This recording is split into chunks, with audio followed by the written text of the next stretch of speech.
Houston, we got a problem. A major malfunction. Hold on.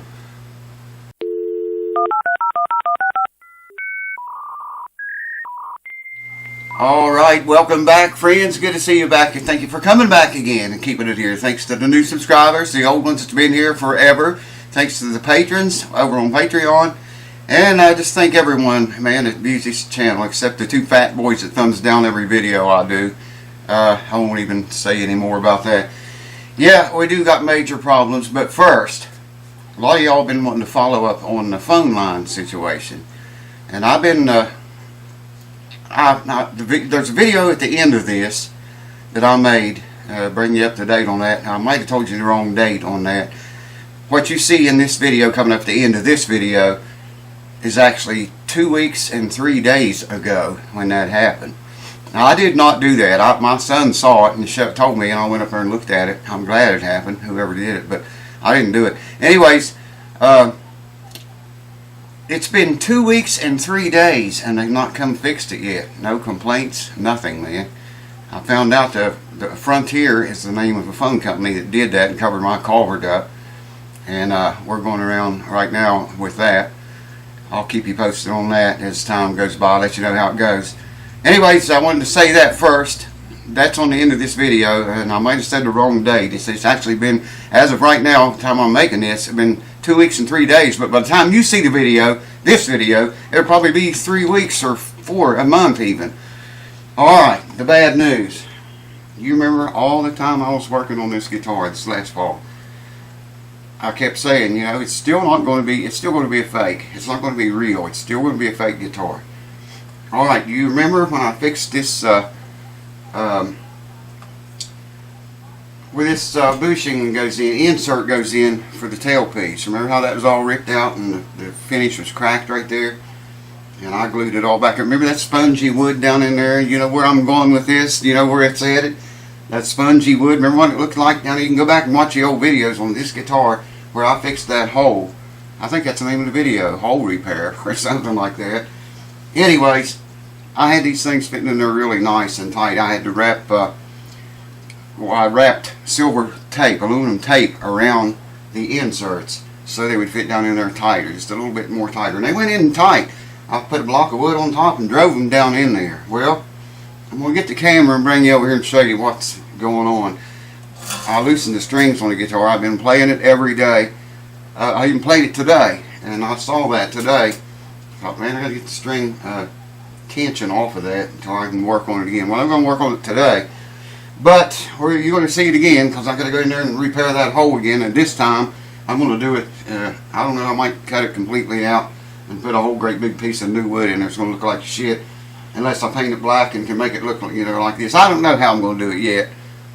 But anyway, I'm not going to do it today. But we get to it, you're going to see it. Anyways, I'm going to come over there and get you, as I usually do. And I'll bring you over here and show you. It's bad, man. It's damaged. It looks like crap. So hold on. Let me get you and we'll get right into it. Alright, to show you how I got the guitar turned around here so you can see this. This is terrible, man. Check this out. It's pulled up and went forward. See what I'm talking about? I'll tell you what, let me put the macro lens on. I think you'll be able to see right down in there then. Hold on, I'll do that. Let me change this lens and I'll bring you right back and you get a really close-up look. Alright, check this out. See how it's pulling out of the hole and it's not even flat down on the guitar. See what I mean there? Try to get you a little bit closer shot. Boy, this is hard to hold still with this macro lens. See, I think you can see it there. It's pulled forward. And see how it's pulled forward? And check that. It's ripping right through the body. See where I fixed it? All that's came loose. But if y'all remember what that wood looked like down in there, and like I say, I got strings are just loose on it right now. But the damage is done. I'm going to go in there again and fix that. Let's see if I can get you a little bit better. Oh yeah, you have to forgive me. This camera is very hard to hold still under this kind of magnification. As you can see there where it's pulling the wood up, done cracked the finish again, same place where I fixed it before. And then back here, let's see if I can slide the camera around here a little bit. Where are we? There it is. You can see exactly what's going on there. Look at that, man. It's pulled forward. That's not as big in real life as it looks through this lens, but you could easily stick a guitar pick down in that. A 1mm pick, or 2mm even. It's quite a gaping wound. Now the other insert on the high E side, it's not like that. It's okay. It hasn't moved. This one's got more string stress on it. Come on, stay with us, camera. And then, like I say, over here, that's just horrendous, man. Bastard!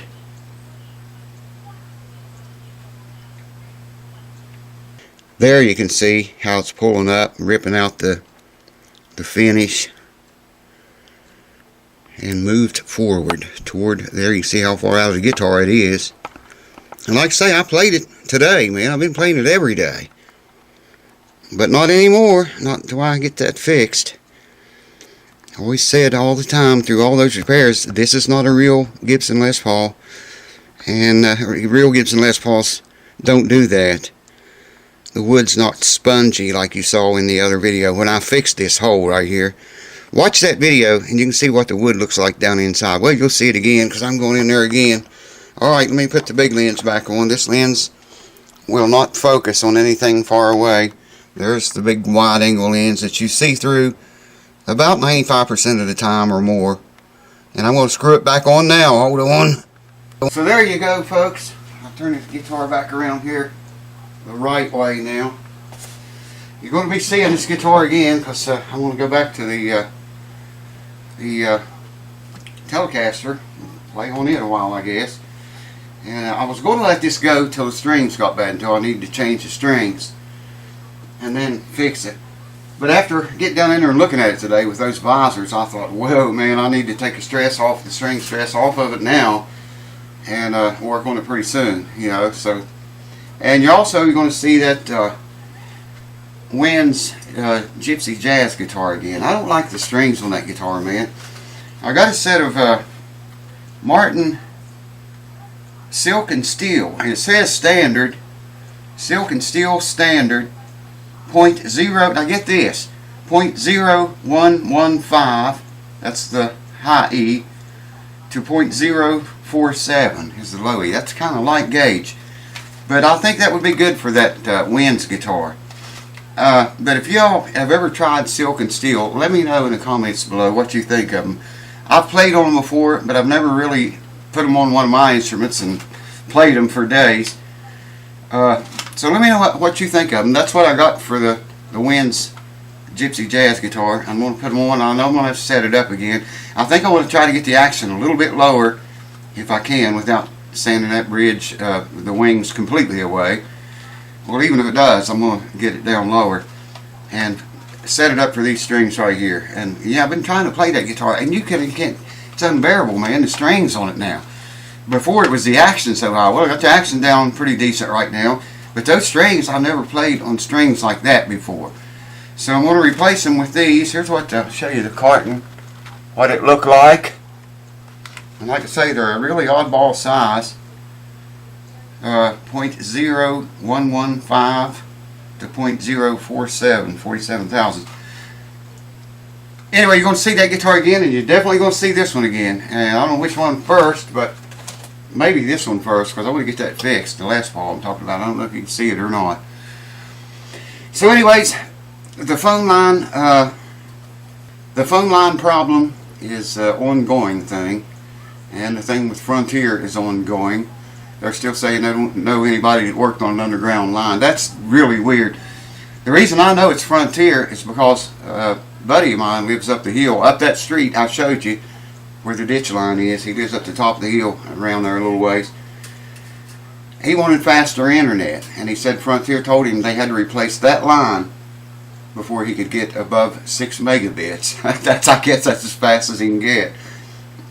And when they did replace it, he said he couldn't see any difference in his internet speed. And now, well, you'll see what kind of condition it's in now.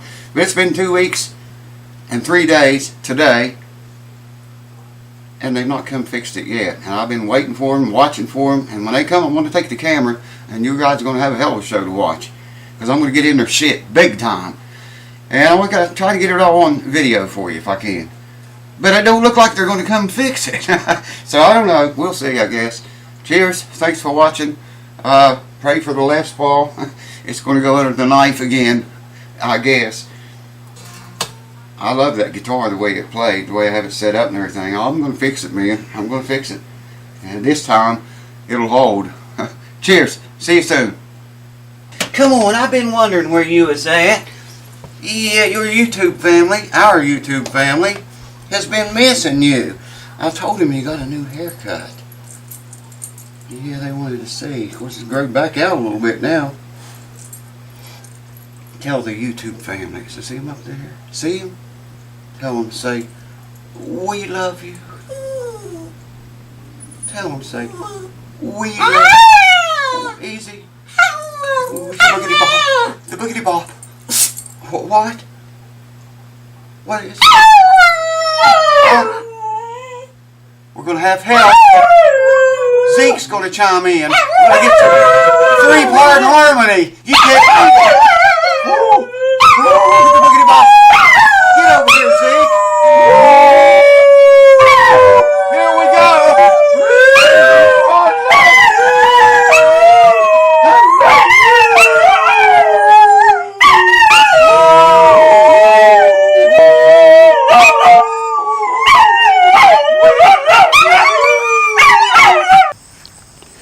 A whole bunch of you have expressed an interest in the phone line situation.